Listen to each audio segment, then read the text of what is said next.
అనంతపురం జిల్లా వ్యాప్తంగా ఉదయం నుంచే ఓటర్లు పెద్ద ఎత్తున ఓటు వేయడానికి బారులు తీరారు. చాలా చోట్ల ఈవీఎంలు మొరాయించడంతో ఆలస్యంగా పోలింగ్ మొదలైంది.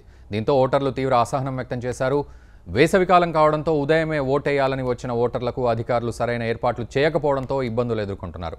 ఇక మరిన్ని వివరాలు మా ప్రతినిధి నాయుడు అందిస్తారు. అనంతపురం రామ్నగర్లో పోలింగ్ మొదలైంది. మొత్తం మీద ఓటర్లు చూస్తే బారులు తీరారు. ఎందుకంటే మధ్యాహ్నం అయితే ఎండ వేడి తట్టుకోలేక ఉదయాన్నే పెద్ద ఎత్తున ఓటర్లు వచ్చారు. ఇందులో భాగంగానే ఇక్కడ మనం చూస్తున్నాం, మహిళలు కావచ్చు, పెద్దలు, వృద్ధులు కావచ్చు, మొత్తం ఈ ఓట్లు వేయడానికి పెద్ద ఎత్తున తరలి వచ్చారు.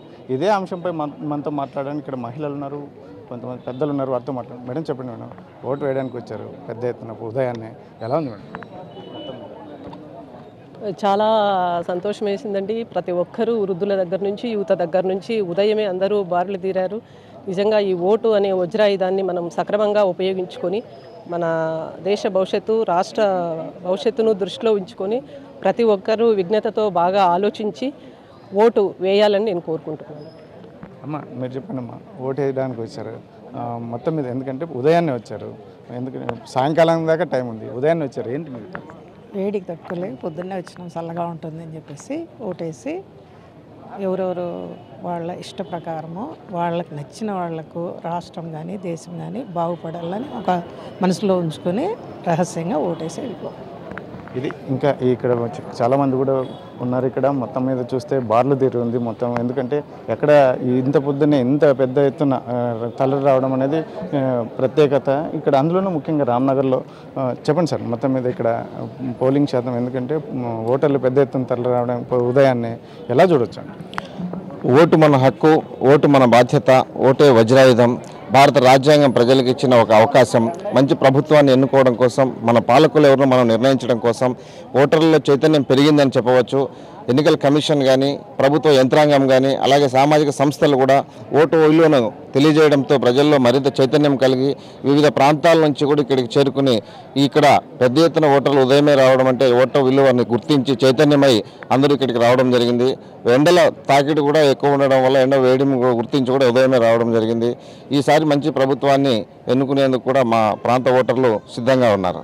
సార్ మొత్తం మీద చెప్పండి, ఓటర్లకు, ఎందుకంటే మధ్యాహ్నం అయితే ఎండ వేడి ఎక్కువగా ఉండే అవకాశం ఉంది, ఏర్పాట్లు ఎలా ఉన్నాయి? మొత్తం మీద అధికారులు, ఆర్ఓ కానీ ఈ ఎన్నికల అధికారులు ఏర్పాట్లు ఎలా చేశారు?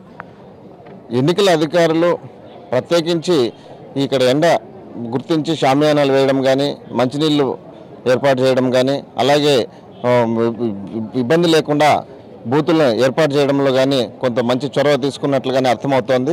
ఇప్పటికైతే ఎలాంటి ఇబ్బందులు తలెత్తలేదు. ముందు ఎండ తాకిడి తాగలేక పెద్దలు, వృద్ధులకి, ప్రత్యేకంగా మహిళలకి ఒకటి ఏర్పాటు చేసుంటే బాగుండేదేమో అని మా అభిప్రాయం. అందరినీ ఒకే లైన్లో నిలబెట్టడం వల్ల కొంత ఆలస్యం అవుతుంది. పెద్దలు, సీనియర్ సిటిజన్స్కి, అలాగే మహిళలకి ప్రత్యేకంగా ఒక క్యూ లైన్ ఉంటే బాగుండేదేమో అని నా అభిప్రాయం. అనంతపురంలోని పరిస్థితి మొత్తం మీద చూసుకుంటే ఓటర్లు పెద్ద ఎత్తున తరలి రావడం, అందులోనూ ముఖ్యంగా ఎందుకంటే వృద్ధుల దగ్గర నుంచి పెద్దలు, మహిళలు, మరీ ముఖ్యంగా ఎందుకంటే ఇక్కడ ఓటర్లు రావడం, ఓటు తమ వజ్రాయుధం అని, అందులోనూ ముఖ్యంగా ప్రతి ఒక్కరి ఓటును వినియోగించుకొని తమ తీర్పు వెలువడే దాంట్లో భాగస్వామి కూడా కావాలని చెప్పేసి కూడా ఇక్కడ ఓటర్లు చెప్తున్నారు. ఇక్కడ ఏర్పాట్లు అయితే మాత్రం ఆశాజనకంగానే ఉన్నాయని, కాకపోతే ఇంకా ఎందుకంటే ఎండల వేడిని తట్టుకోవాలంటే కనీసం మహిళలకు కావచ్చు, పెద్దలకు కావచ్చు ప్రత్యేక ఏర్పాట్లు కూడా చేసి ఉంటే బాగుండేదని కూడా వీరు అభిప్రాయపడుతున్నారు. కెమెరా పర్సన్ సుధాకర్తో చల్లాకే నాయుడు, భారత్ టుడే.